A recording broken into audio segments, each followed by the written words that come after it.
হযরতে আবু যর রাদিয়াল্লাহু তাআলা আনহু থেকে বর্ণিত, বিশ্বনবী মুহাম্মদুর রাসূলুল্লাহ সাল্লাল্লাহু আলাইহি ওয়াসাল্লাম দার্থহীন কণ্ঠে তিনি জানিয়েছেন, মানিদ্দাআ মা লাইসা লাহু। ভালো করে শুনুন, যেই জিনিস তোমার না ওইটা যদি তুমি নিজের কাছে রেখে দাও, আমি আবার বলছি, যেই জিনিস তোমার না ওইটা যদি নিজের কাছে রেখে দাও, যখনই নিজের কাছে ওইটা রেখে দেবে, দাবি করবে, ওই দিন থেকে দুইটা শাস্তি তোমার শুরু। ফালাইসা মিন্না, এক নম্বরে ওই দিন থেকে তুমি আমার উম্মত না। আপনি কিছু বুঝেছেন? কত বড় কঠিন হুঁশিয়ারি, চিন্তা করেন। নবীর উম্মত থেকে আপনি বের হয়ে গেছেন। আপনি মনে করছেন আমি নামাজ পড়ি, রোজা রাখি, মসজিদে সভাপতির দায়িত্বে আছে, আমি নবীর উম্মত নেই মানে না। নবী নিজে বলছেন ফালাইসা মিন্না। যার বালাগাত মানতিক বোঝে, আরবি গ্রামারে ফা শব্দটা 19টা অর্থে আসে।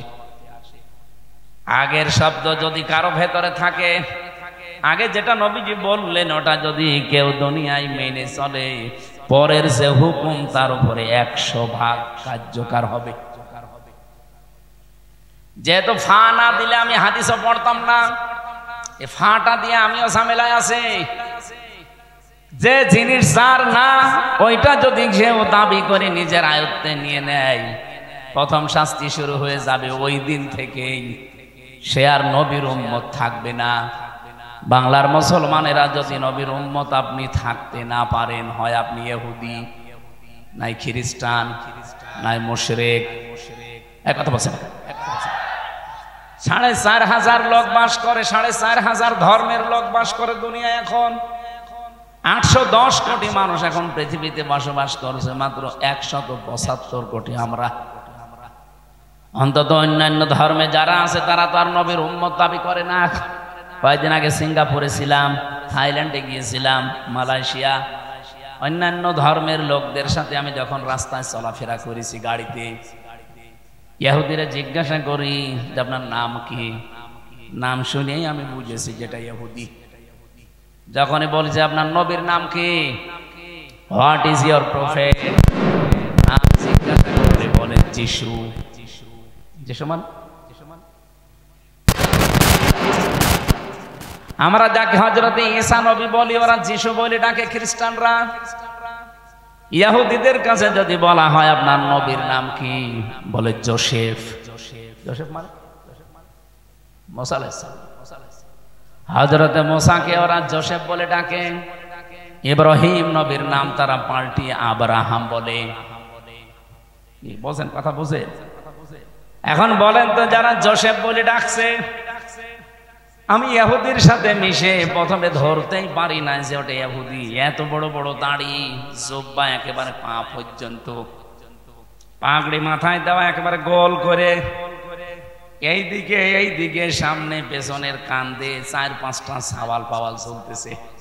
ওর স্ত্রী পাশে, হাত মোজা পা মোজা পরা, এমনকি মাথার উপরে দিয়ে নেকাব দেওয়া, একেবারে খাস পর্দা। দেখে বোঝার উপায় নেই যে ইহুদি। আমার মনে হচ্ছে বড় কোনো আলেম হবে। নাম শুনেই যখন বুঝেছি যে না, এ তো ইহুদির নাম।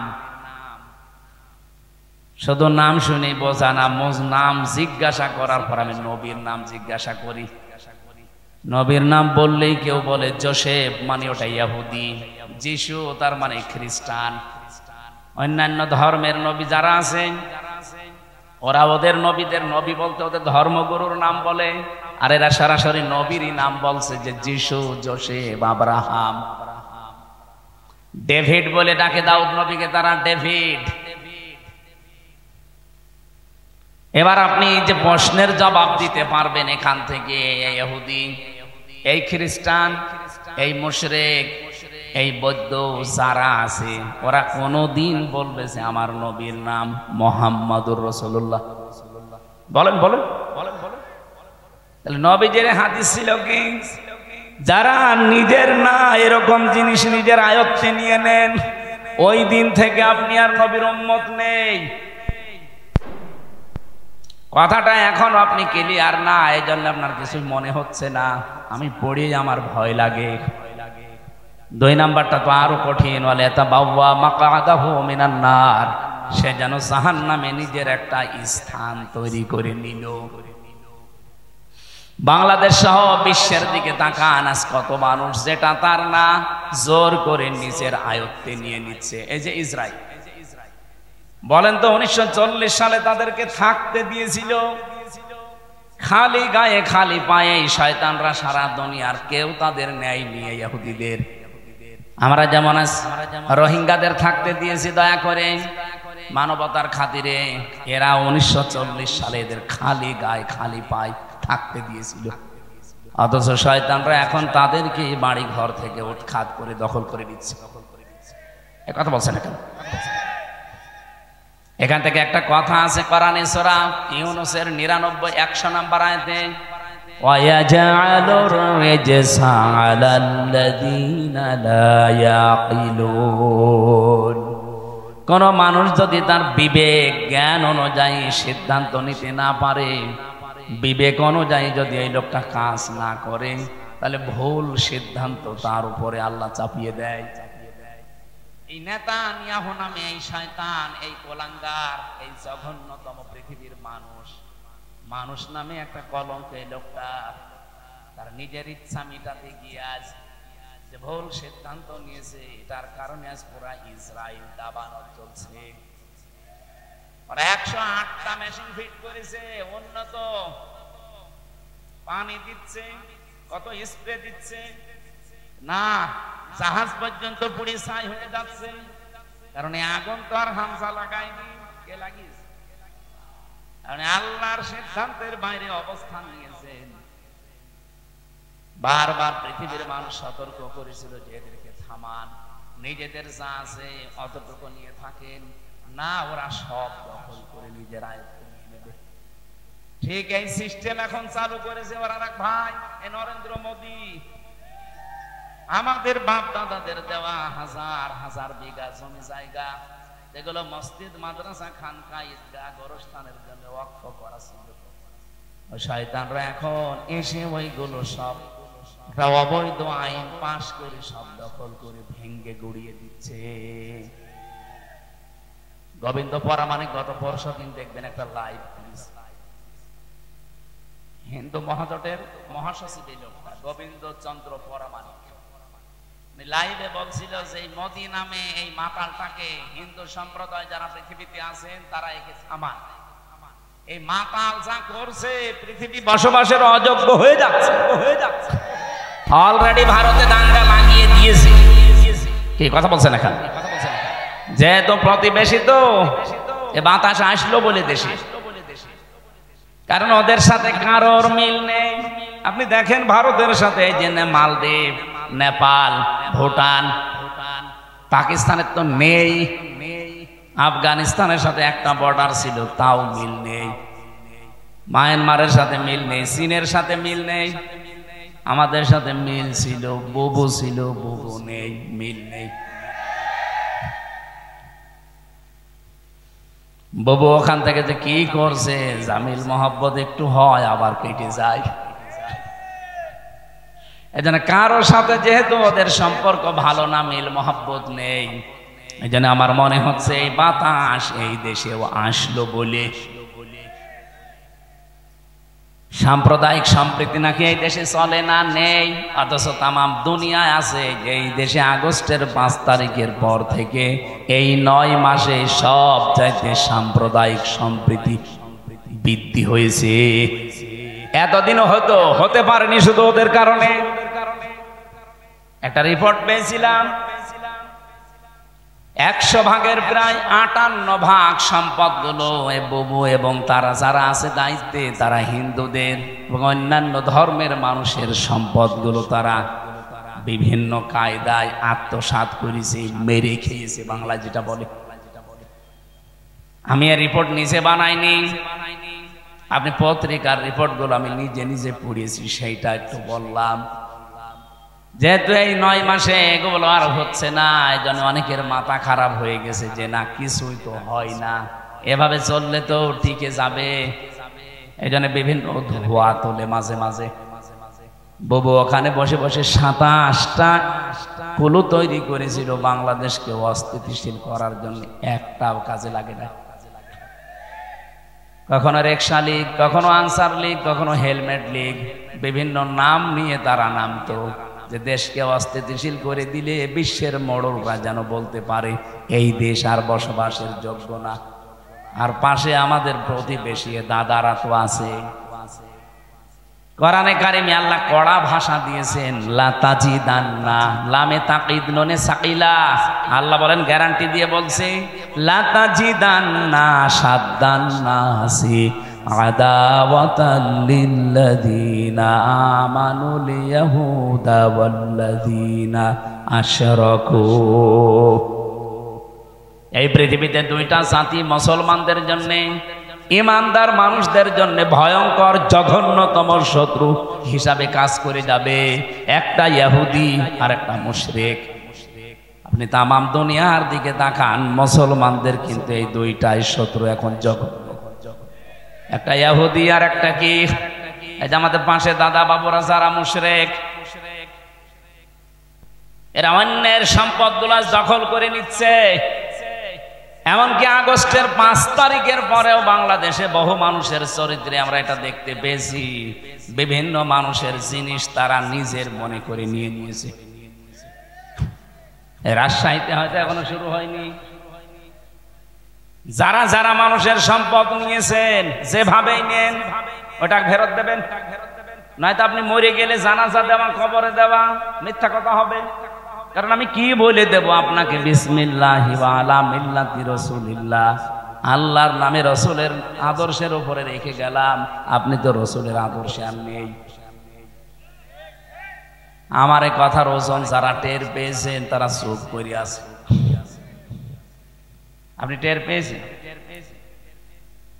যারা যার যার জিনিস নিয়েছেন, যেটা আপনার না ওটা ফেরত দেন। হ্যাঁ, যদি ওটা আপনারই হয়ে থাকে, আপনি হাত ছাড়া করে ফেলেছিলেন, ওইটা আবার ফেরত পেয়েছেন, তাহলে আপনি হাদিসের আওতামুক্ত থাকবেন। আমি কথা বোঝাতে পারিনি? না না, ওখানে এখনো বুঝিলেন। যেটা আপনার ছিল কিন্তু হাত ছাড়া হয়ে গেছিল এতদিন, আপনি ফেরত পেয়েছেন। আবার একটা দোকান ছিল, দোকান দখল করে নিয়েছিল, এরকম হয়নি বাংলাদেশে? ওই দোকান ফেরত পেয়েছেন, আপনি হাদিসের যে শাস্তি, আপনি নবীর উম্মত থাকবেন না, না আপনার জন্য, কারণ আপনার জিনিস আপনি ফেরত পেয়েছেন। হ্যাঁ, কথা বলেন না কেন? কত মানুষের জমি জায়গা দখল করে নিয়েছিলেন 15.5 বছরে। আপনাদের রাজশাহী হয়তো এখনো কিছু হয়নি, টের পাচ্ছেন না। কুষ্টিয়ায় আমাদের হানিফ সাহেব কত টাকার মালিক, আমার মনে হয় আল্লাহর ও ছাড়া কেউ জানে না। কি হইল এখন? বাড়ি পর্যন্ত এখন উজাড় গৃহ হয়ে গেছে। আমার মনে হয় হানিফ সাহেবের বাড়ির দিকে আল্লাহ আঙ্গুল এভাবে দিয়ে কোরআনের আয়াত নাযিল করেছে, যদিও এটা এখন না, 1500 বছর আগে। সূরা নমলের ভেতরে পাবেন এটা, 19 নাম্বার পারা, 20 নাম্বার পৃষ্ঠার 7 নাম্বার লাইনের 52 নাম্বার আয়াতে আছে, ফাতিলকা বুয়ুতুহুম খাবিয়াতাম বিমা যালামু। আল্লাহ বলেন, এই সেই ঘরগুলো। কোন ঘর? এখন যদি বলেন এখানে হানিফ সাহেব, ইনু সাহেব, এদের নাম কই? না, নাম আছে, কিন্তু এদের বাপ দাদাদের নাম আছে। এদের বাপ দাদা যারা, যাদের পরিচয় আল্লাহ আয়াতে দিয়েছেন, তারা এরকম জুলুম করেছে নফসের উপরে, মানুষের উপরে, সৃষ্টি জগতের উপরে, তাদের নামে দেওয়া আর এদের নামে দেওয়া একই। কারণ কোরআনে তো আর আয়াত নাযিল হবে না কিয়ামত পর্যন্ত, এইটাই চলবে। আল্লাহ তাআলা বলেন, এই সেই ঘরগুলো খাবিয়াতাম বিমা যালামু।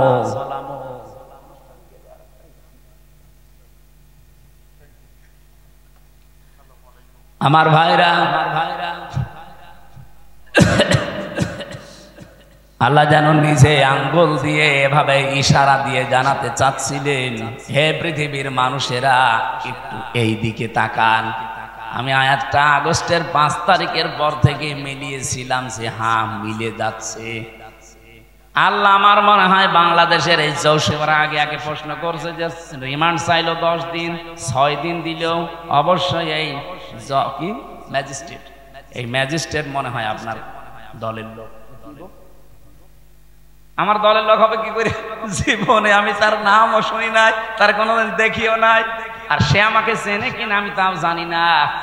10 দিন তো আপনারা চেয়েছিলেন, তা আপনি তো ছিলেন না, আপনি কি করে জানলেন?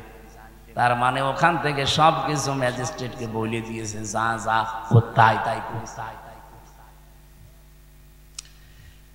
পরে কয়দিন যখন জেলখানায় গেলাম, দেখি ওই ম্যাজিস্ট্রেট ঘুরে বেড়াচ্ছে ভেতরে। কি আপনি এখানে? হুজুর মাফ করে দিয়েন, আমার বউ যৌতুক মামলা দিয়েছে। ঠিক করেছে, শয়তান। তোর যৌতুক মামলা দিয়ে এখন তুই জেলে, আমার সাথে এমনি দেয়নি। কোন কারণে আমার এই মিথ্যা তথ্যগুলো লিখে সই করে নিলি? যৌদের আমারে যা যা বলতে বলিস আমি তাই তাই করেছি। আল্লাহর কসমে কোরআন হাতে নিয়ে বলছি, বাংলাদেশে শুধু হাসিনা ছাড়া যারা ছিল সব হাত বাঁধা। আপনি যাই বলেন না, ও কাওয়া কাকুরও হাত বাঁধা ছিল। কাওয়া যতই কাকা করুক, যদি একটু মুখ ফসকে সত্যি কথা বলে, ওই দিনই কাওয়ার কর্ম শেষ করে দিত। হয়তো হইল কাদের কাকু বলা যায়, কাওয়া কাকু।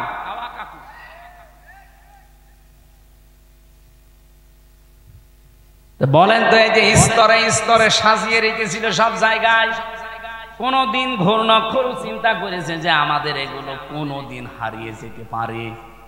কোরআনে কারিমে আমি আয়াত পড়েছি, সূরা আনআম 7 নাম্বার পারা 12 নাম্বার পৃষ্ঠার 4 নাম্বার লাইনের 45 নাম্বার আয়াতের প্রথম অংশে আছে, ফাকুতিআ দাবিরুল কওমিল্লাযীনা যালামু। রব্বুল আলামিন বলেন, জালেমদের শিকড় কাটা হয়ে গেছে। কেটেছে কে? না না, আল্লাহ না। কতিয়া এটা মজহুল, এর ফাইল জানা নেই।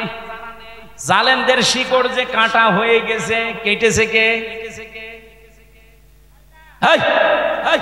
আপনি কি আলেম? এখানে আলেমরা বসে আছে না? মৌলানা, কতিয়া এর ফাইল কে?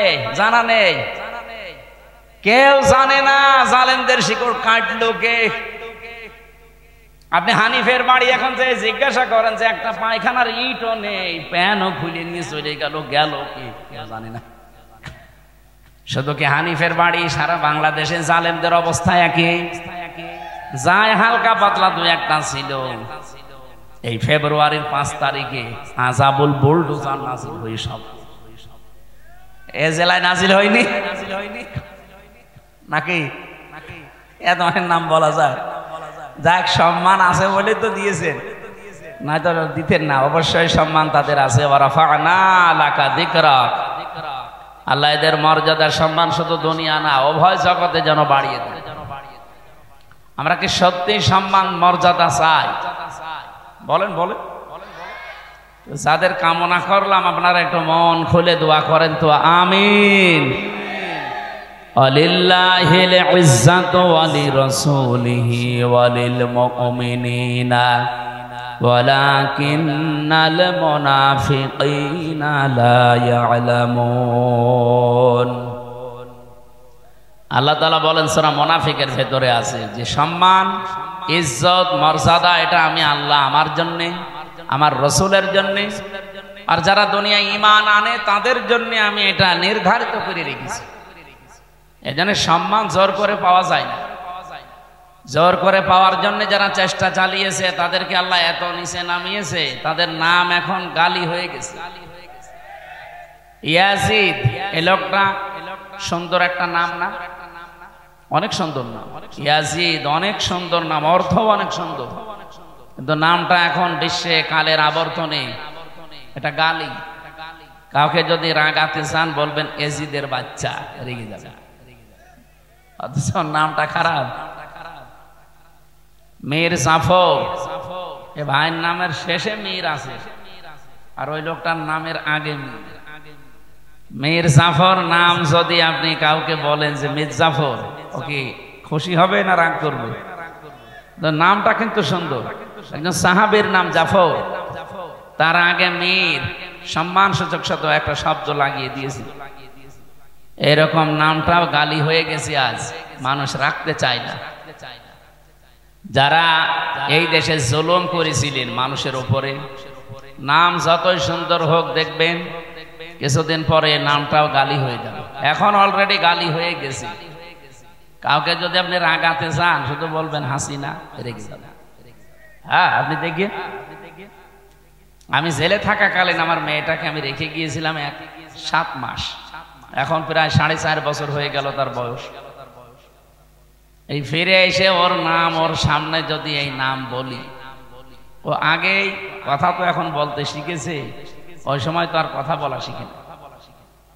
এখন দেখি এই নাম শুনলে কেমন করে, অথচ জীবনে আমার মনে হয় সামনাসামনি কোনোদিন তার হয়নি। এই নামটা ঘৃণিত করে দিয়েছে কেন?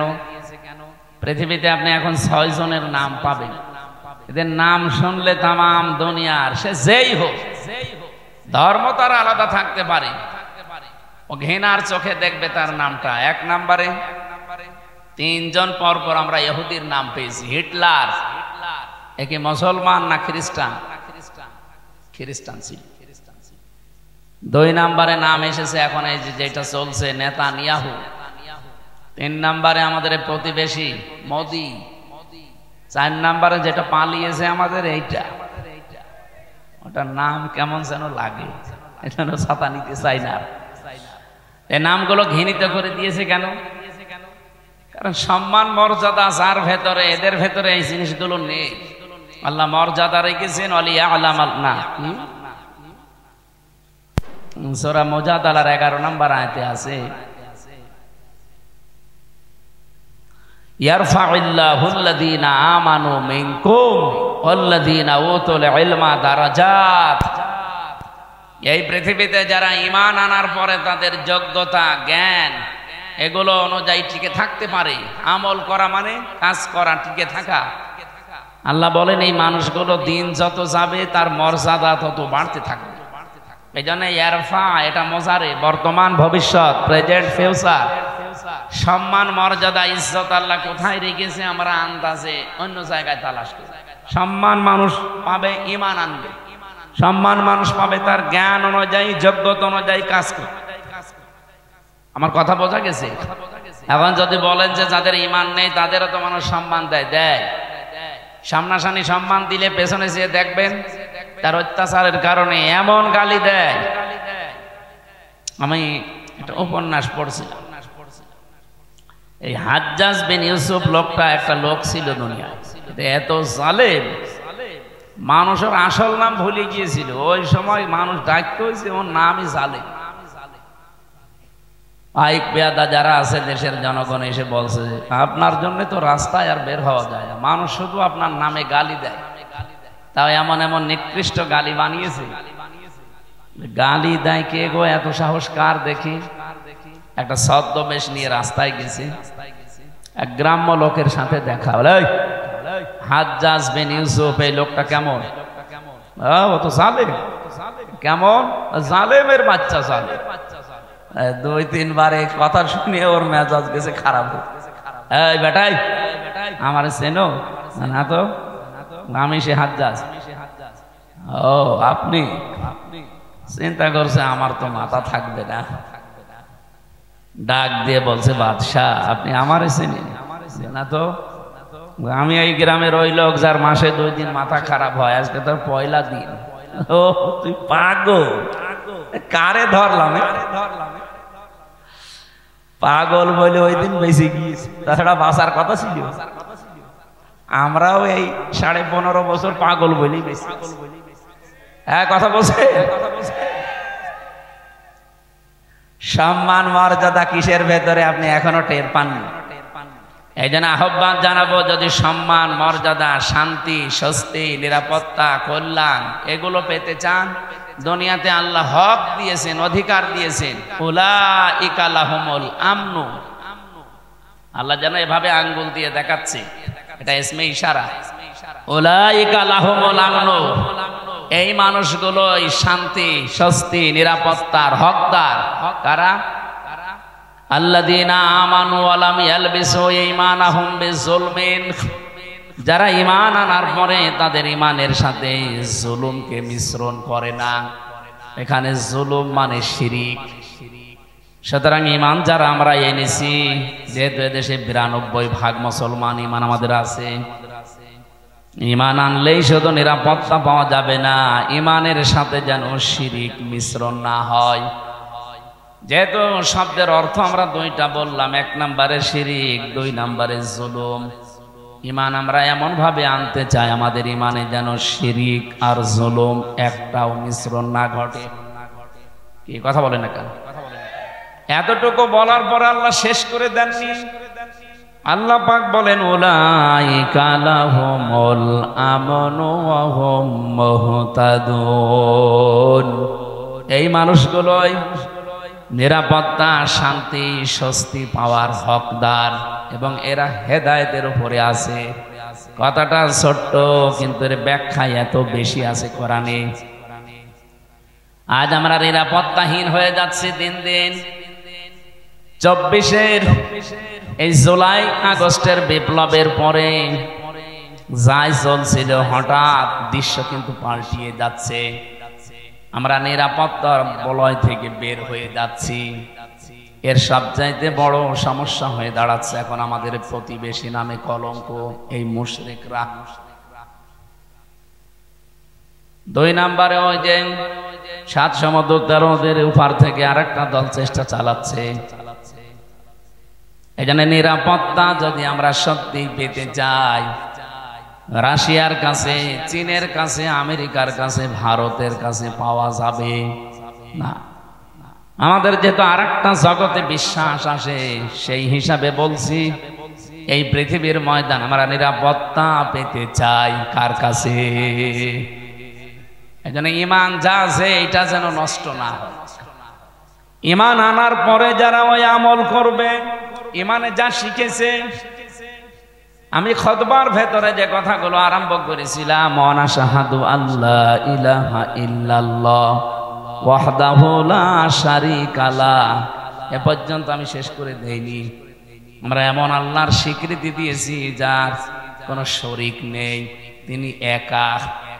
এই সাক্ষীটা যদি কেউ টিকিয়ে রাখতে পারে, আমার খুতবার এ পয়েন্টের ভেতর ছিল শাহাদাতাম মৌসিলাতান ইলাল জিনান, এই সাক্ষীটা টিকিয়ে রাখতে পারলে আপনাকে জান্নাত পর্যন্ত পৌঁছিয়ে দেবে। এটা এমন একটা সাক্ষী, যেহেতু তেলাওয়াত করেছি যে আয়াত, এই খুতবার সাথে, আয়াতের সাথে আর হাদিসের সাথে পুরা একটার সারা একটা রিলেটেড আছে। আমি এই সম্পর্কে কথাগুলো আজকে বলবো।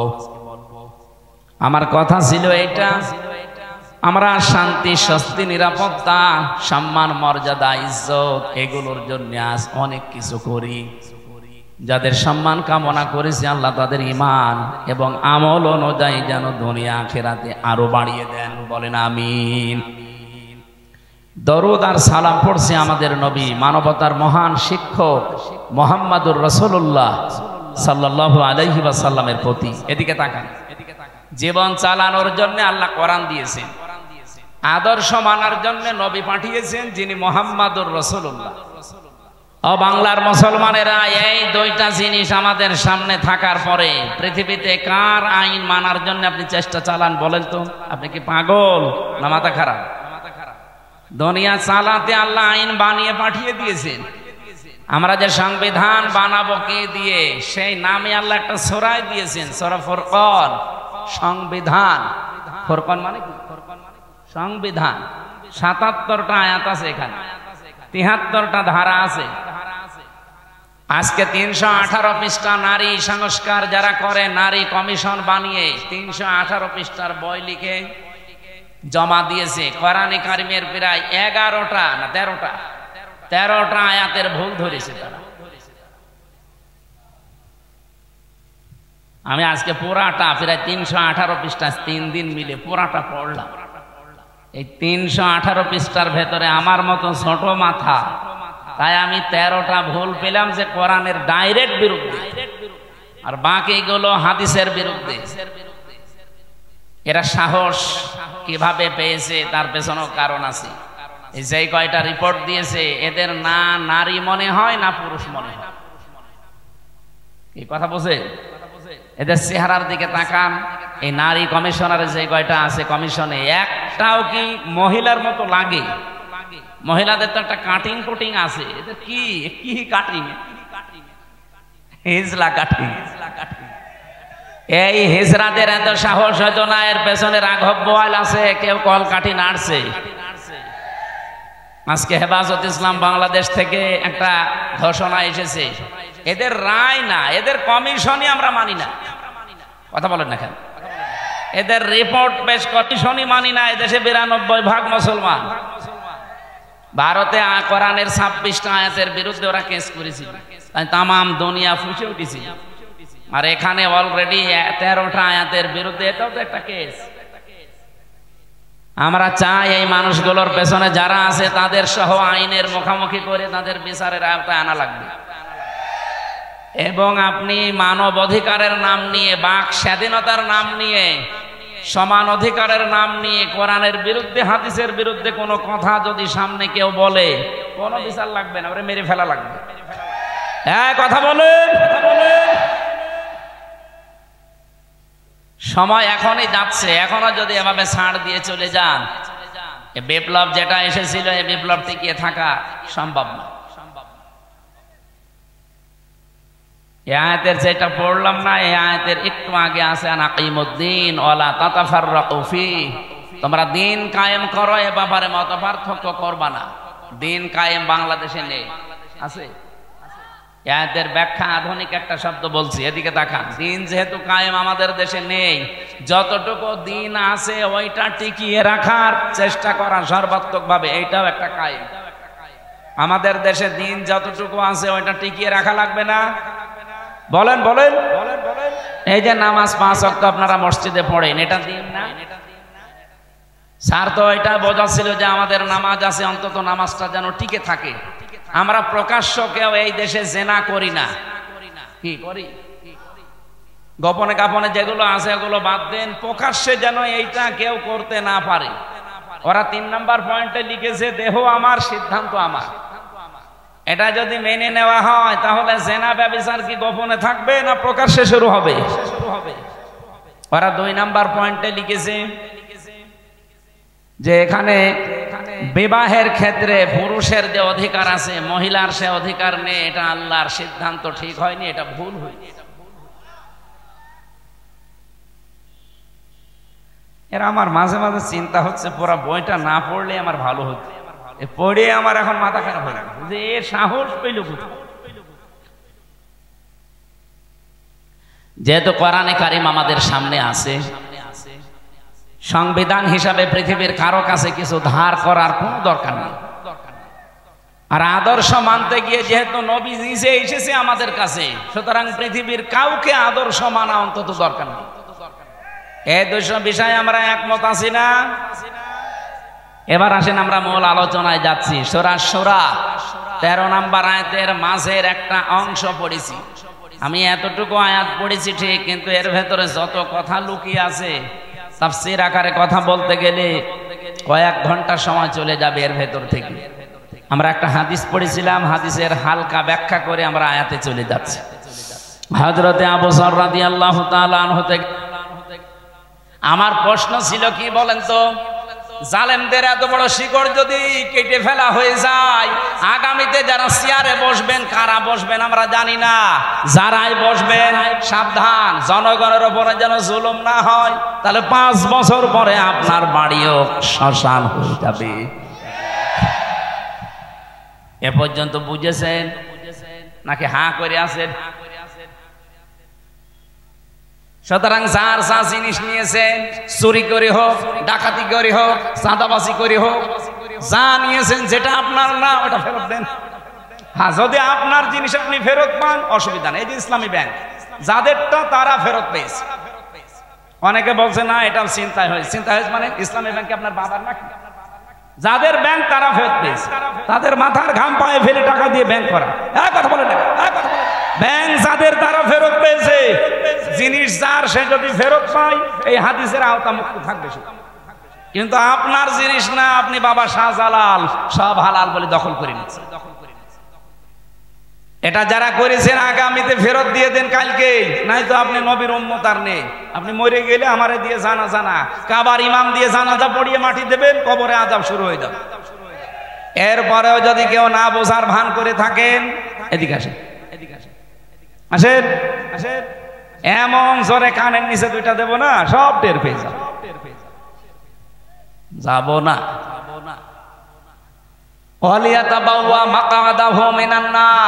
সে যেন জাহান্নামে নিজের একটা স্থান তৈরি করে নিল। আমার তো হাদিসটা পড়ে মনে হয় খাপের খাপ এই দেশে অনেকের জীবনে মিলে যাচ্ছে। আমরা যারা বেঁচে আছি অন্তত আল্লাহ যেন আমাদেরকে বাঁচিয়ে রাখেন, বলেন আমিন। আরে ভাই, আপনার সবার জন্য কথা বলছি, যারা এগুলো করেছেন ফেরত দিয়ে দেবেন। আমি আবার বলছি, হ্যাঁ, আপনারটা যদিও দখল করে নেয় এতদিন, ওটা যদি আপনি ফেরত পেয়ে থাকেন, আপনি হাদিসের বাইরে থাকবেন। এবার যদি না বোঝেন, আমার আর বাংলায় বলা সম্ভব না, আমি বাদ দিয়ে দিলাম, জান আপনার আয়ু ছেড়ে দিলাম। আমি সূরা মাত্র একটা আয়াতের 5 ভাগের 1 ভাগ পড়েছি। কাবর আলাল মুশরিকিনা মা তাদউহুম ইলাইহি। এবার তাফসীর আকারে কথা বলতে চাই। সূরা কোন সূরা? সূরা মানে সংসদ।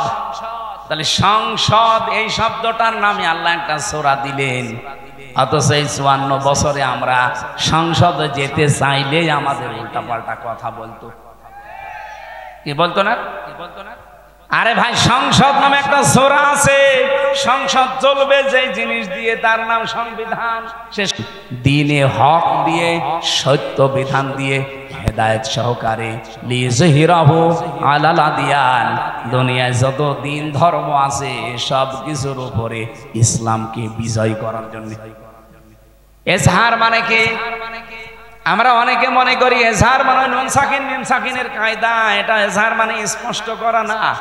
এজহার মানে এখানে বিজয় করা, এজহার মানে দাঁড় করানো, এজহার মানে কায়েম করা। এবার আসেন আমরা আয়াতের মূল কথায় যেতে চাই। আপনারা কি চলে যাবেন? হ্যাঁ, আমার ভাইরা, বিশ্ব নবীকে যে দল মাবউসু ফিনা বিল হুদা, তোমাদের ভেতরে আমি আমার রাসূলকে হেদায়েত সহকারে পাঠিয়েছি। ওয়াদিনিল হক, সত্য দিন দিয়ে পাঠালাম। তাহলে নবীজি এসেছিলেন পৃথিবীতে হেদায়েত নিয়ে এবং সত্য দিন নিয়ে। তার কাজ কি ছিল? কোরআন শরীফ থেকে আমি 3টা জিনিস নবীজির জীবনে পেয়েছি। ওনার মিশন এবং ভিশন ছিল দুনিয়ায় 3টা। কয়টা? বলেন বলেন। 1 নম্বরে উনি তাওহীদ প্রতিষ্ঠার জন্য এসেছিলেন। এটা রেকর্ড হচ্ছে তো, সারা বাংলাদেশে লাইভ চলছে, সবাইকে শোনাতে চাই। এই দেশে তাওহীদ প্রতিষ্ঠার জন্য নবীজি যেহেতু পৃথিবীতে এসেছিলেন, উনি এখন নেই, এই দায়িত্ব এখন তার উম্মতদের। এই কথা বলেন না কেন? এখন এটা প্রতিষ্ঠা করবেন কি করে? তাওহীদ প্রতিষ্ঠার জন্য কোরআনে কারিমে 1500 বছর আগে, আমরা খুব ভালো করে শুনবেন, আল্লাহ পাক 1500 বছর আগে কিছু মূল নীতি দিয়েছেন যে তাওহীদ যদি প্রতিষ্ঠা করতে চান এই 3টা মূল নীতি সামনে নিয়ে এগিয়ে যাবেন। এটা সূরা আলে ইমরানে আছে, 3 নাম্বার পারা 17 নাম্বার পৃষ্ঠার 2 নাম্বার লাইনের 64 নাম্বার আয়াতে আছে। ওলিয়া আহলাল কিতাবি তাআলাউ ইলা কালিমাতিন সাওয়াইম বাইনানা ওয়া বাইনাকুম আল্লা না'বুদা ইল্লাল্লাহ ইলা আখিরি আয়াত। রব্বুল আলামিন বলেন, নবী আপনি ওই আহলে কিতাবদেরকে ডাক দেন যে আসো, আমরা অন্তত 3টা বিষয়ে একমত হই। যেহেতু তোমরা হযরতে মুসা নবীর উম্মতের দাবি করো, কেউ ঈসা নবীর, কেউ দাউদ নবীর, কেউ ইব্রাহিম নবীর, বিভিন্ন রকমের নবীদের নাম বলে তোমরা দুনিয়ার জীবন চালাতে চাও, আসো সবাই মিলে আমরা 3টা বিষয় ঐক্যমত হই। আর আমার মনে হয় এই দেশের জন্য এগুলো বলা লাগবে না, কারণ এই দেশে অন্যান্য কিতাবের অনুসারী একেবারেই কম। আমরা শুধু যারা মুসলিম তাদের কিতাবের নাম কি? কোরআন। বলেন বলেন। তাহলে এই কোরআন মানা লোক, বাংলাদেশে কোরআন বিশ্বাস করা লোক 92%। 100 জনের 92 জন সুবহানাল্লাহ বলতে পারেন নাই? এদের কাছে তো আর ওই কথাই বলা লাগে না যে অন্যান্য কিতাবের লোকেরাও আসেন, ওরা মাত্র 8 ভাগ, আমরা 92 ভাগ। এই জন্য আমরা আহ্বান জানাবো, আজ আসেন। যেহেতু তাওহীদ প্রতিষ্ঠা নবীজির জীবনের প্রথম মিশন আর ভিশন ছিল, আমরাও তাওহীদ প্রতিষ্ঠা করতে চাই, কিন্তু 3টা জিনিস সামনে নিয়ে এগিয়ে যাওয়া লাগবে। 1 নম্বরে এই 3টা জিনিসকে কায়েম করার জন্য লাগবে ঐক্য। আসেন তো আমরা ঐক্যবদ্ধ হই এই 3টা বিষয় সামনে নিয়ে। আল্লাহ নাবুদা ইল্লাল্লাহ, আল্লাহ ছাড়া কারো ইবাদত। বলেন বলেন। ইবাদত কি? আপনি মন মতো একটা জিনিস বানিয়ে বলবেন যে একটু ভালোই লাগছে, না ওটা ইবাদত না। আল্লাহর হুকুম থাকা লাগবে আর রাসূলুল্লাহর তরিকা থাকা লাগবে, এর নাম ইবাদত। এই কথা বোঝা যায়নি? এই যে আমার তাহেরি ভাই যে জিকির করে, ইবাদত মনে করেই করে। ইয়া আলী বাবা, শাহ আলী বাবা, কেল্লা বাবা, ফতে বাবা, দয়াল বাবা, কোন জায়গায় আছে? তাহলে আমরা যা ঐক্যবদ্ধ হতে চাই, শুধু মুসলমানরাই আমরা ঐক্যবদ্ধ হতে চাই এই কথার উপরে যে আল্লাহ ছাড়া আমরা কারো ইবাদত, কারো জিকির আলোচনা আর করব না। এ বিষয়ে যদি কেউ রাজি থাকেন তাহলে আসতে পারেন, যে আমরা আল্লাহ ছাড়া কারো ইবাদত করব না। রাজি আছেন না? এটা রেকর্ড হচ্ছে, যারা রাজি আছেন তারা ঠিক আছেন। 2 নম্বরে ওয়ালা নুশরিকা বিহি শাইআ, আল্লাহর সাথে আমরা কাউকে শিরিক করব না। এখন শিরিক কি? এক কথায় বলছি, শিরিকের যত প্রকার আছে পুরাটা যদি আপনি ব্যাখ্যা করতে যান, শিরিক বিল জাত, শিরিক বিল সিফাত, শিরিক বিল ইখতিয়ারা, শিরিক বিল হুকুক, 120 প্রকার তাফসিরে আছে। এক কথায় জবাব দিচ্ছি, শোনেন, আল্লাহ যেটা পারে ওইটা অন্য কেউ পারে, এই বিশ্বাস করার নাম শিরিক। সকল ক্ষমতার উৎসকে বলেন বলেন, এখানে অন্য কারো অধিকার। কেউ যদি অন্য কাউকে যোগ করে বলে না জনগণ সকল ক্ষমতার উৎস, ও কিন্তু শিরিক করলো। আর এই শিরিক বাংলাদেশে নেই। কথা বলেন না কেন? কারা কারা এই শিরিকে আছেন হাত তোলেন তো। সবই ভালো ভালো, আলহামদুলিল্লাহ, যাক ভালো। 2 নাম্বারটা বলি, এদিকে তাকান। সন্তান দিতে পারে কে? অন্য কেউ? হ্যাঁ না, মানে বাঘ মারাইছিলাম কালকে রাতে।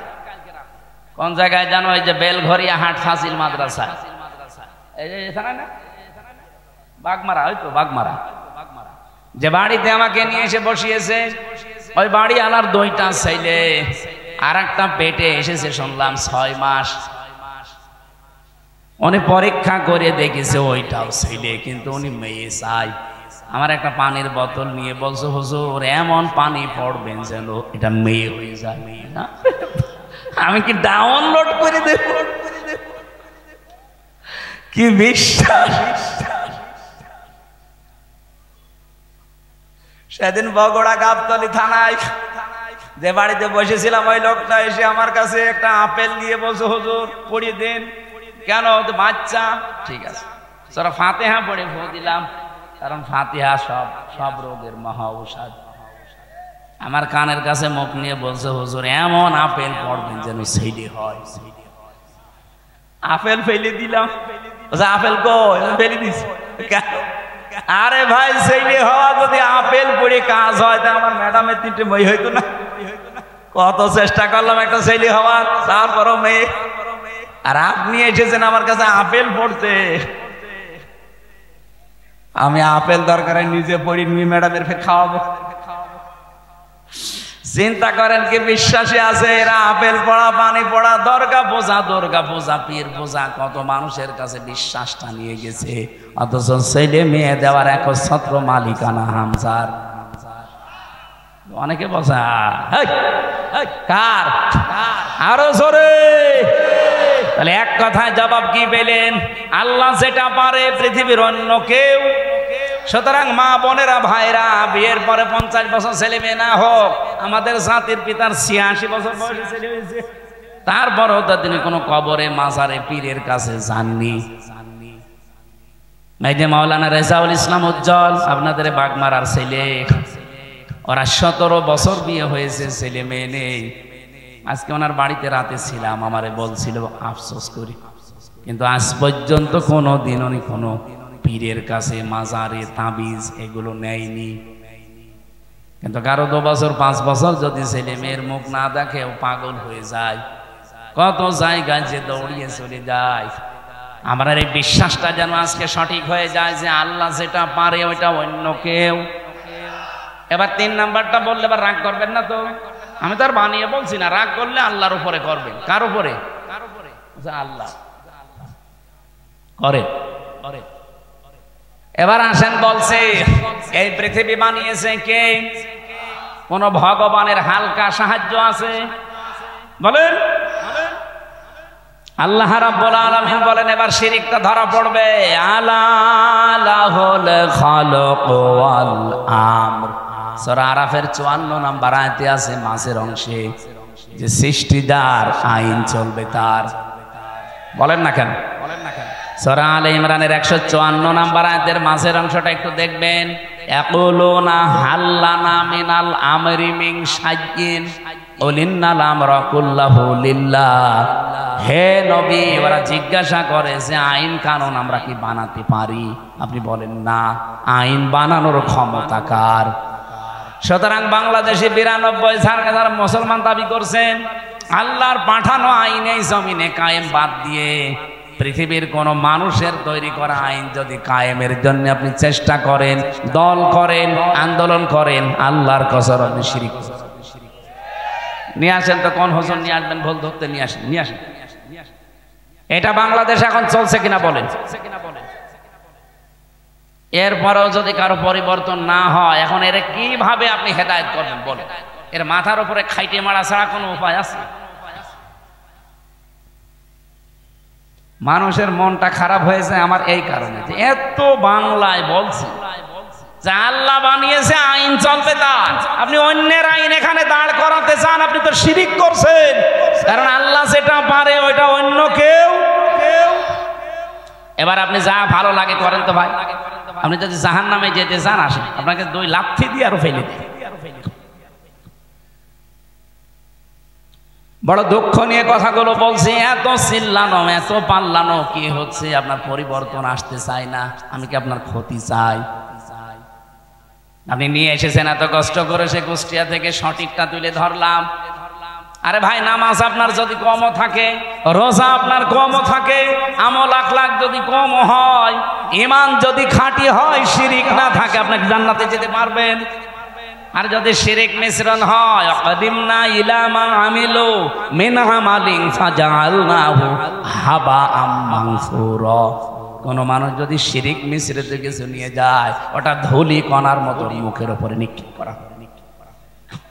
এই জন্য বাঁচাতে চাই, আসেন আমরা তাওহীদ প্রতিষ্ঠার 2য় পয়েন্টে, শিরিক আমরা করছি না, করব না।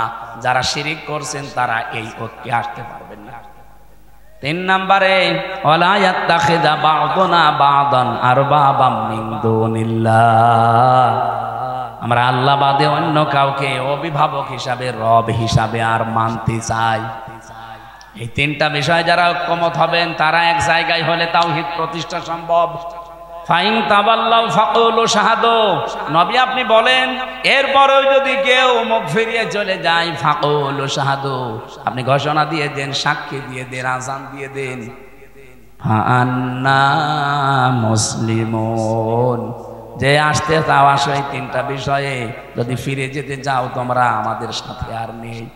আমার মনে হয় বাংলাদেশে যদি এই পয়েন্টটা সামনে নিয়ে তাওহীদ প্রতিষ্ঠার জন্য আজ এই 92 লাগবে না, মাত্র 51% মুসলমান যদি আজ এক হয়ে যেতে পারি, সামনের বাংলাদেশ হবে আল্লাহর কোরআনের বাংলাদেশ। এটা একটু দেখা দরকার। 54 বছর তো বিভিন্ন জিনিস দেখেছি, এটা দেখতে বাকি আছে। বাকি নেই? এই কোরআনে 500 আইন আল্লাহ দিয়েছেন। এটার কথা বললে কাদের রাগ হবে জানো? কাবুরা আলাল মুশরিকিনা মা তাদউহুম ইলাই, আমি যেটিকে ডাকছি এই কথা বললে আল্লাহ বলেন সবচাইতে বেশি রাগ করবে, মন খারাপ করবে। বলেন বলেন তাওহীদ প্রতিষ্ঠার জন্য আল্লাহ পাক আপনাকে জীবনেও মনোনীত করবে না যদি আপনার মন তৈরি না হয়। এজন্য আয়াতের পরবর্তী আয়াত এটা, আল্লাহু ইয়াজতাবি ইলাইহি মাইয়াশা ওয়া ইয়াহদি ইলাইহি মাইয়ুনিব। আল্লাহ সবাইকে এই কাজে মনোনীত করেন না, আল্লাহ যাকে নির্বাচিত করেন, পছন্দ করেন, তাকে এই কাজের জন্য বাছাই করেন। আর যাকে আল্লাহর ভালো লাগে না আল্লাহ তাকে ছাঁটাই করে দেন। তাহলে ছাঁটাই করা, বাছাই করা এটা আল্লাহর একটা পদ্ধতি। আল্লাহ আন্দাজে কাউকে ছাঁটাইও করেন না, আন্দাজে কাউকে বাছাইও করেন না। আল্লাহ ছাঁটাই করতে হলে আল্লাহ সেই যোগ্যতা দেখে তার ভেতরে, আল্লাহ বাছাই করতে হলেও তার যোগ্যতা দেখে। সুতরাং আপনি যদি ফিরে আসার মন তৈরি না করেন, জীবনেও একামতে দিনের কর্মী হিসাবে আল্লাহ আপনাকে বাছাই করবে না। আল্লাহু ইয়াজতাবি ইলাইহি মাইয়াশা, আল্লাহ পাক বলেন আমি নির্বাচিত করি, আমি বাছাই করি, আমি তাকে নির্ধারণ করি, তাকে পছন্দ করি, তাকে এই মানুষটাকে আমি আল্লাহ আমার নিজের দিনের জন্য, দিন কায়েমের জন্য পছন্দ করে রাখি। যখন দেখি ওয়াহদি ইলাইহি মাইয়ুনিব, ওই লোকটা আমার দিকে ফিরতে চায়। আপনার মনই যদি না থাকে, আল্লাহর কথায় আপনার মন তৈরি হয় না, হামসার কথাই হবে। এজন্য মনটা আগে তৈরি করেন। আজ বাংলাদেশে 92% মুসলমানের সবাই এ দেশে ইসলাম কায়েম হোক চাই না।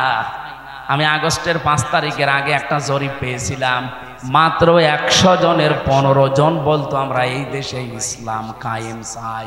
তার ভেতরে এই মীর সাহেব একজন হয়তো। আপনি জিজ্ঞাসা করে দেখেন, আপনি চান না রাষ্ট্রে ইসলাম কায়েম হোক? এরকম মাত্র মানুষ মাত্র সারা বাংলাদেশ মিলে 100 জনের 15 জন। অথচ এই 9 মাসের ব্যবধানে আপনি এই যে এপ্রিল চলছে, আজকে মে মাস না, আজকে 3 তারিখ এপ্রিলের আমার মনে হয় 29 তারিখের একটা রিপোর্ট পেয়েছিলাম। এটাই যে মাইক্রোসফট দিয়েছে, এটা খ্রিস্টানরা 227টা দেশ নিয়ে তারা এই রিপোর্ট পেশ করেছে। বাংলাদেশ নিয়ে একটা রিপোর্ট এই খ্রিস্টানরা দিয়েছে। এই মাত্র 9 মাসে বাংলাদেশ যে চেঞ্জ হয়েছে, এই দেশে এখন 15 জন না 100 জনের 77 জন মানুষ চাচ্ছে এই দেশে ইসলাম কায়েম হোক।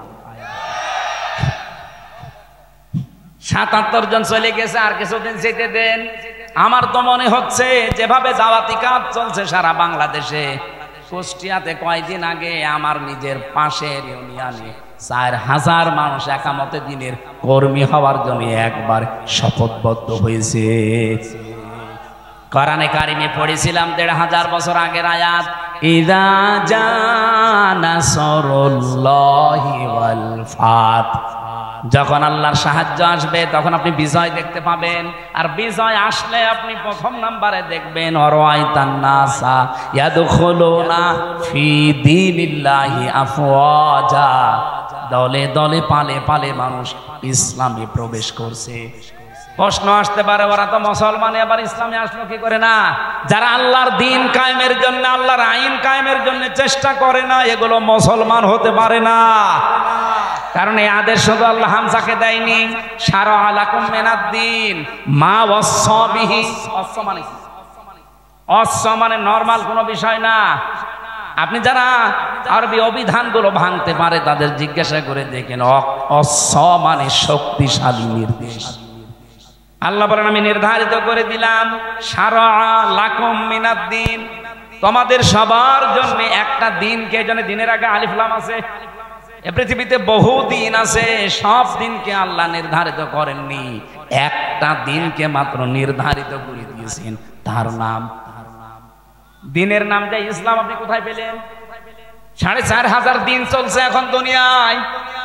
আমি দিনের অর্থ মোটামুটি 10টা লিখেছি। ওরা কোরআন শরীফ থেকে আমার কাছে 10টা পারফেক্ট মনে হয়। দিন মানে কিয়ামত, এটা সূরা ফাতিহার 3 নম্বর আয়াতে আছে মালিক ইয়াউমিদ্দিন। 2 নম্বরে আনুগত্য, সূরা আলে ইমরানের 83 নম্বর আয়াতে আছে আফা গায়রা দীনিল্লাহি ইয়াবগুন।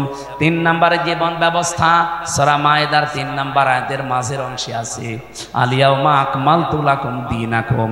4 নম্বরে রাষ্ট্রীয় আইন, এটা সূরা মুমিনের 26 নম্বর আয়াতে আছে। 5 নম্বরে ইবাদত, সূরা রুমের 30 নম্বর আয়াতে আছে। 6 নম্বরে মুখ ফিরানো, এটা সূরা নেসার 125 নম্বর আয়াতে আছে। 6-7 নম্বরে বিপ্লব, এটা সূরা নসরের 2 নম্বর, ওই যে যেটা পড়লাম।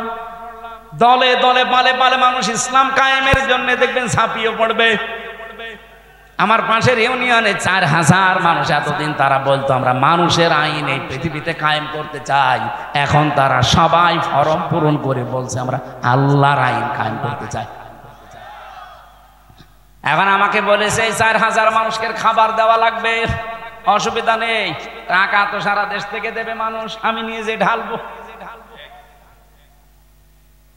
60 নম্বরে পেয়েছে চিরন্তন বিধান, এটা সূরা সূরা 13 নম্বর আয়াত, যেটা শারআ লাকুম মিনাদ দ্বীন চলছে। 9 নম্বরে সমস্ত ইজম লিযহিরাহু আলাদ দ্বীনি কুল্লিহি, এটা সূরা সফের 9 নম্বর আয়াত। 10 নম্বরে পেয়েছে স্থায়ী শান্তি, এটার মাঝে যেটা আছে আনাকিমুদ্দিন ওয়ালা তাতাফাররাকু ফি। আমার এই ছোট্ট মাথায় যদি এতগুলো দিন সম্পর্কে কোরআনে থাকে, মীর সাহেবের মতো বড় বড় মাথা যাদের তো আরো আছে। তাহলে আল্লাহর বিজয়, সাহায্য আসলে বিজয় আসবে, এ গ্যারান্টি কার? আর বিজয় আসলে তার নমুনা চিহ্ন সিমটম কি?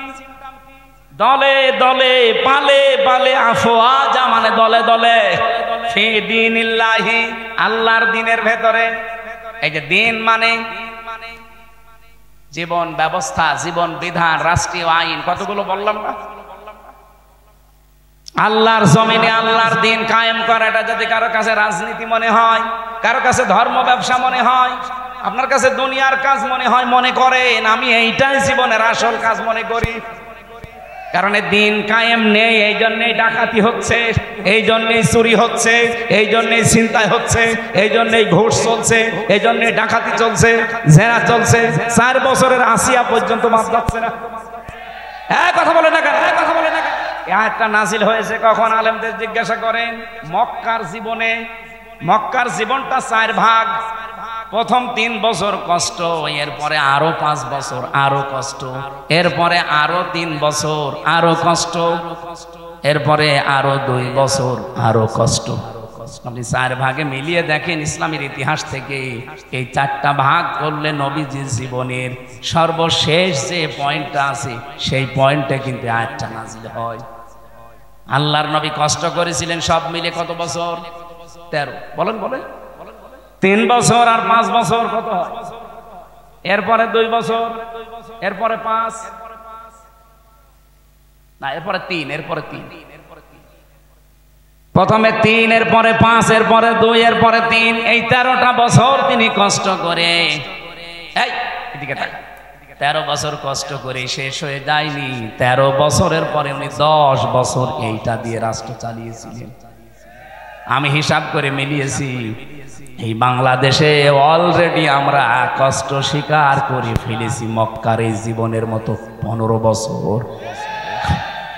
কথা বলেন, অলরেডি 15 বছর আমাদের চলে গেছে কষ্ট স্বীকার করা, মক্কার জীবনের মতোই পার করেছি। আপনি দেখেছেন না কত পক্ষপাতিত্ব ছিল? এমনিতেই কোটা আন্দোলন শুরু হয়েছিল, দেওয়ালে পিঠ থেকে গেছে তাদের। আমি আর এই ভাই 3 জন অনার্স মাস্টার্স করে একেবারে একই রেজাল্ট, শুধু আমাদের দলীয় পরিচয়ের কারণে জায়গা মতো আমার উঠতে দেবে না। এরকম ছিল না দেশে? ওনার দলীয় পরিচয়, উনি ছাত্রলীগের কর্মী, চাকরি হয়ে যাবে। আমি শিবির করি, আমার কোনো চাকরি তো দূরের কথা, রাজাকারের বাচ্চা বলে পেছনে ঠেলে দেবে। এটা শুরু হয়নি, অনেক বিএনপি করে, এই জন্য ওনারা গুম করে দেবে। আমার রিমান্ডে যেদিন 8 দিন চলে মাটির নিচে, আমি দেখেছি ছাত্র দলের এক ভাইকে, চট্টগ্রামে বাড়ি, ওনারা নিয়ে এই নখগুলো তুলছিল। আমারও একটা টিপ দিয়েছিল, দেখেন 3.5 বছর হয়ে গেল এখনো পর্যন্ত এই দাগটা মেটে নাই। আর ওই ভাইয়ের তো পুরা নখ তুলেই ফেলেছে। কি চিৎকার দিয়ে, আমার পাশের ছেলে ছিল, কি চিৎকার দিয়ে কাঁদছিল। ভালো মানুষ নিয়ে গেল, আসার সময় দেখি আর নড়তে পারছে না। এই চোখটা বেঁধে নিয়ে নেয়, প্রথমে পেছনে হাত বেঁধে দেয়, যাবার পরে এরকম একটা চেয়ারে বসায়, ক্লিপ দিয়ে আটকিয়ে দেয়, হাত পা আটকিয়ে দেয় ক্লিপ দিয়ে, মাথার সাথে একটা বেল্ট লাগিয়ে দেয় যেন আপনি মাথা নড়াচড়া করতে না পারেন। একটা সুইচে টিপ মারবে, 1 মিনিটে আপনি 120 বার ঘুরবেন। আমার রিমান্ড ওই কাঁচের ঘরের ভেতরে নিয়ে দেখি এসপি ইমরান ওর নাম। এই লোকটা এসে আমার একটা মেশিন দেখিয়ে বলছে যে এইটা দিয়ে আমরা নখ তুলি, এমন ভাবে যে হাত সেট করা আছে, আপনি তার নড়াচড়া বন্ধ, শুধু মেশিনটা এভাবে লাগিয়ে দেয়, একটা টিপ মারার পরে নখগুলো একবারে সব খুলে চলে আসে। আরে ভাই, নখ খুলে আসলে ছেড়ে দিলে বাঁচি না, ওর উপরে লবণ ছিটিয়ে দেয়। আপনারা তো হাত বাঁধা নড়তেও পারবেন না, বলেন তো নখ যদি খুলে নেয়, ফিনকি দিয়ে রক্ত বের হয়, ওর উপরে লবণ ছিটালে কেমন লাগতে পারে? আমার এক চাপে যদি 3.5 বছরে ভালো না হয়, যার নখ পোড়া তুলে ফেলেছে, ওর কি অবস্থা? শিবিরের শফিকুল ইসলাম মাসুদ ভাই, বিশেষ করে দেলাওয়ার ভাই, আমার যে রিমান্ডে নিয়েছিল অফিসার, ওনারও দায়িত্ব ছিল, বলছে ফুটবলের মতো ফুটিয়েছি, ওরে খালি লাগতিয়েছি। ওর নাম ডিসি নজরুল ইসলাম মোল্লা, আর একজনের নাম হচ্ছে ডিসি মশিউর। আর আমার দায়িত্বে ছিল আসাদুজ্জামান, কাউন্টার টেররিজমের প্রধান, এই শয়তান গোপালগঞ্জের মাল। পরে যদি আমি একা একা কোনো জায়গায় পাই না, মুসলমান শয়তান। দেলাওয়ার ভাইকে যে পিটিয়েছে, সে আমারও দায়িত্বে ছিল। বলছে যে তার আছে, তার গরম করে যখন আগুনে লাল টক টক করে, ওইটা ওর ননু দিয়ে ঢুকিয়েছে।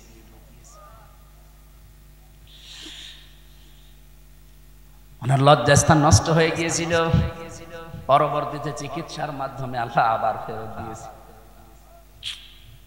এখন আপনাদের পাশে বগুড়াতে বিয়েও করেছে, এটা বাচ্চাও আছে।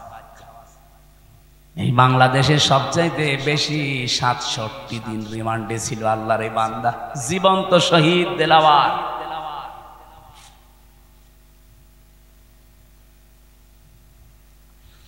আর আজ শাহীবাসী যেটা বলতে চাই আপনাদের সামনে, ভালো করে শোনেন।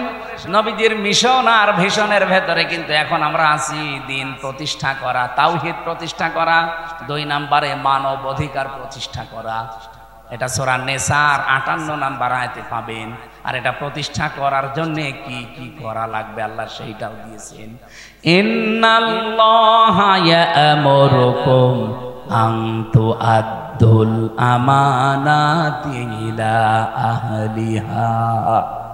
তোমাদের যাবতীয় আমানত আল্লাহর নির্দেশ, যত আমানত আছে সব তার প্রাপকের কাছে পৌঁছিয়ে দাও।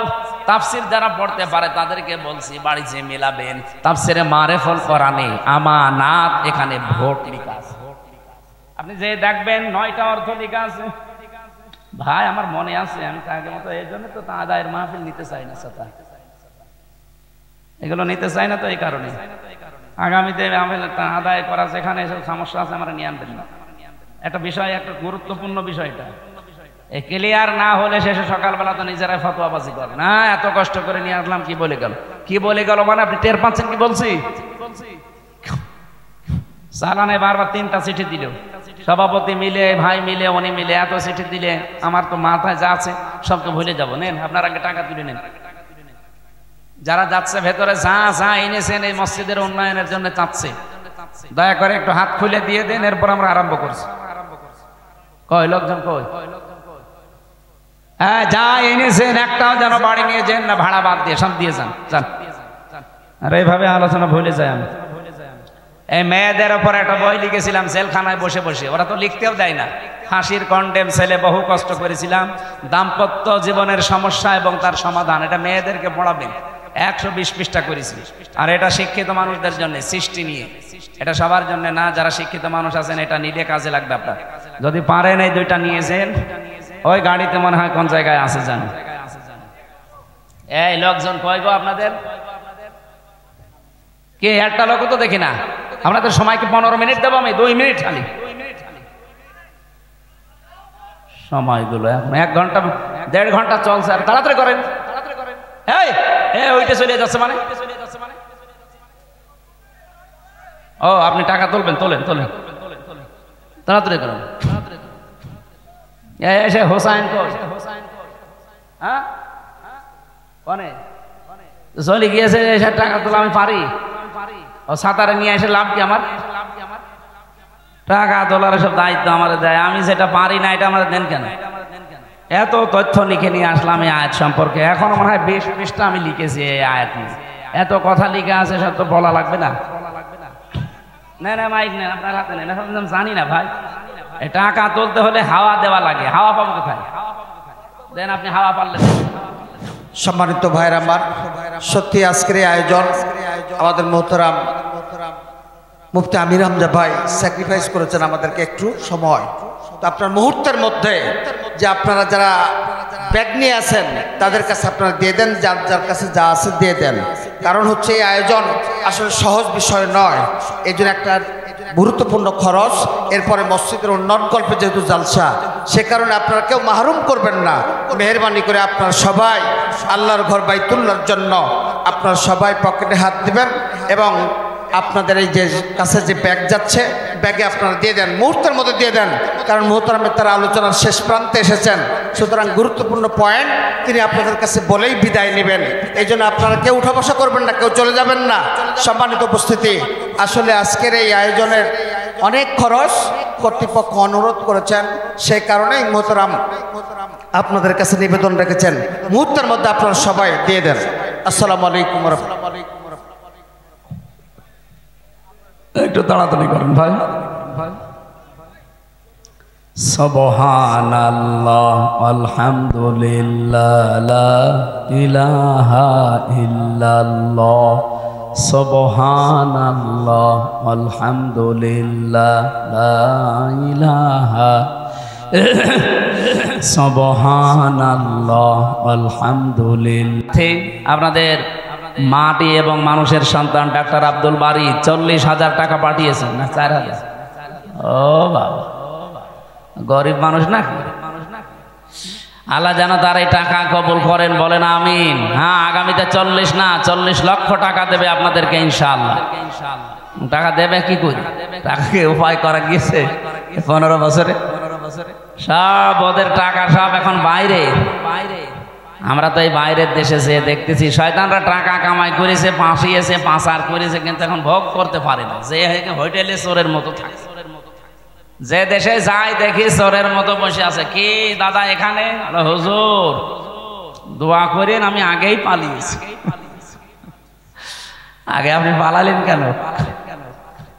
এই জন্যে মানবাধিকার প্রতিষ্ঠা, এটা রাসূলুল্লাহর মিশন ছিল। এদেশে যদি মানবাধিকার প্রতিষ্ঠার সময় সুযোগ আল্লাহ দিয়েছে, এখন আমরা যদি সামনে এই সুযোগটা কাজে লাগাতে না পারি ভাই, আগামীতে আবার 100 বছর পিছিয়ে যাবেন। আল্লাহ আমাদেরকে এই কাজে যেন জড়িত হওয়ার সুযোগ করে দেন। 3 নম্বরে ছিল দিন প্রতিষ্ঠা করে, দিনের বিজয় এই পৃথিবীতে নিয়ে আসা।